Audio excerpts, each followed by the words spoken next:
not doing anything. Oh, yes, it is. Okay, great. Um,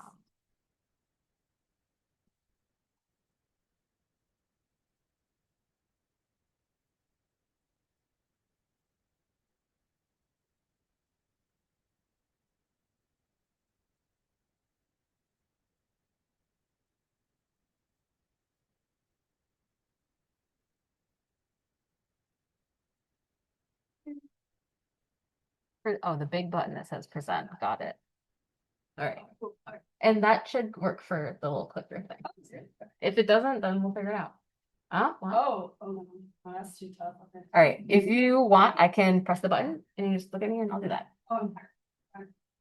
Okay. Hi everyone, my name is Nicole Hoang, and today I will be presenting my senior thesis, which is titled "The Picture of Her: Transnational Representations of Vietnamese Women Soldiers." Oh, okay. Okay, so we have a brief agenda, which is the intro, the agenda for today's presentation, our theory, methods, context, and finally our analysis, where I will be going over 4 sample images within my senior thesis. All right, so first, my research question was, how did Vietnamese National Liberation Front photographers portray Vietnamese women soldiers? And then, how did Asian American activists use these photographs across the Pacific Ocean? So the theorists I was engaging with included Rita Segato, who talks about low intensity patriarchy versus high intensity patriarchy. This dichotomy was basically made between like the moment before colonization and after. She argues that the patriarchy had always existed. However, colonization just made it on steroids. That after, Maria Lugones talks about colonial understandings of gender, with white men and women being conceptualized as fully human, fully man, and fully woman, whereas colonized people were conceptualized as either male or female. I actually got this text from my advisor, Liz Rose. And of course, how could I not engage with Edward Said, who talks about Orientalism, the way the West portrayed countries in Asia, such as Vietnam, as Oriental, other, and very exotic. Then we have Michael Van, who provided a lot of my analysis on actual postcards within Vietnam. He mainly discusses how photographers deliberately chose to create photos that were either extremely violent, such as beheaded Vietnamese men, or extremely sexualizing, such as Vietnamese women in very suggestive positions.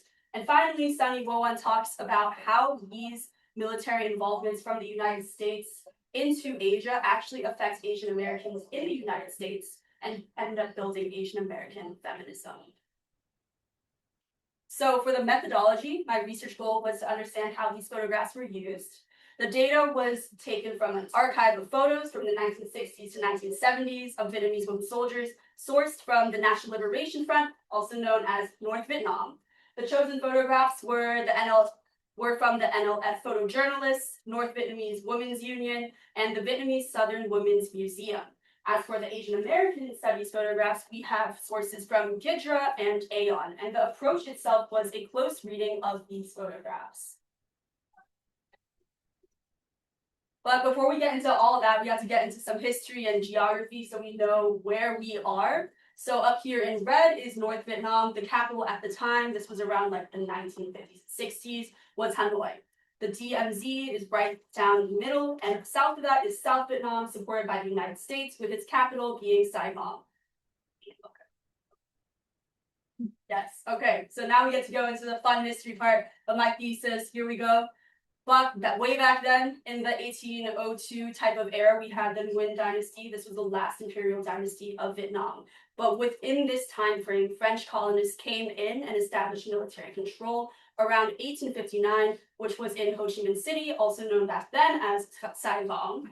But later on in 1945, this is a very abridged history, Ho Chi Minh declares independence. Very, very abridged history. Anyways, he says, actually, no, let's be independent from these French people. This isn't right. And then from there launches a military movement that fights for the independence of Vietnam, starting way up in North Vietnam. In 1954, there was a pivotal battle called the Battle of Dien Bien Phu, where Vietnamese soldiers actually beat French colonists and they get kicked out. Way later, after the Americans try to like come in and lose, we have 1975, which is the reunification era. Okay, so now we get to talk about patriarchy and race, some more theory. So when we discuss Sagato, we specifically in the Vietnamese type of context, we see that 18th century Vietnam, prior to colonization, before white people were there, well, allegedly, before colonizing white people were there was already an existing type of dynamic between rich northern foreigners from China who were merchants going into Vietnam and actually having relations with impoverished Vietnamese women. So these dynamics were already there. When French colonialism came in, when we apply Sagato's theory, we can see that this dynamic basically got intensified and added a race type of component to this actual dynamic. Then we have French colonization with Edward Said's Orientalism. The way photographs of Vietnamese women were created were especially deliberate in order to make it so that they seemed submissive, docile, and as we'll see later, a type of objectification was occurring. And finally, we have white sexual imperialism. This comes into our study when we talk about how the US tried to establish a presence in Vietnam, but ultimately ended up continuing French ways of thinking. So again, a very abridged history of representation. We have, before colonization, a lot of representation focused on Hai Bachung or the Jung sisters. These two were very, very, very old, very fabled women who basically came up in Vietnam and said, actually, we don't like that China is here in our territory. So then they led a military revolt. These women were portrayed in archives all the way up until the 18th century, but the issue was that men were mainly portraying them. So their failures were attributed to their sex. Later on, with French colonization here, we can see a French colonial postcard.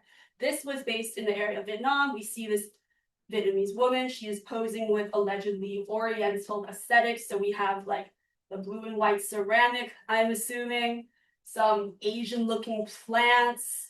We have this furniture present as a marker of her ethnicity and otherness. That type of merges her into, oh, excuse me, my Fitbit is going off. That merges her into this narrative of being other. And then, of course, North Vietnam came in and they said, nah. So then they took different photographs of Vietnamese women soldiers and were like, actually, our women are not colonial objects. Instead, they can be active soldiers who actively resist empire. Yeah. So first, we got my favorite image of all time. This is titled Little Gorilla. Over here, we're going to be doing a close visual analysis because I love my pictures. This is a Vietnamese woman from the north. She has a rifle. Revolutionary. Amazing. Next to her is an American pilot, and he is doing a walk of shame. So you can see, like, based on the body language itself, she's proud, you know, she has a gun, she's strutting, she's doing her stuff. And this super tall guy next to her has his hands behind his back, his head is down, he's kind of like shuffling along, and we don't really know where they're going. We only know that they are in, presumably, a jungle in Vietnam. So then the state of Vietnam took a look at this and said, this picture is so powerful. You know, it defies what the French portrayed us as. It defies what the United States says we are. So then on the next slide, we can see they turned it into a stamp. Oh my God, I love this part. So basically, when we look at the stamp, they removed the foliage in the background completely. So when we read the text, we have up here on the top, the Democratic Republic of Vietnam.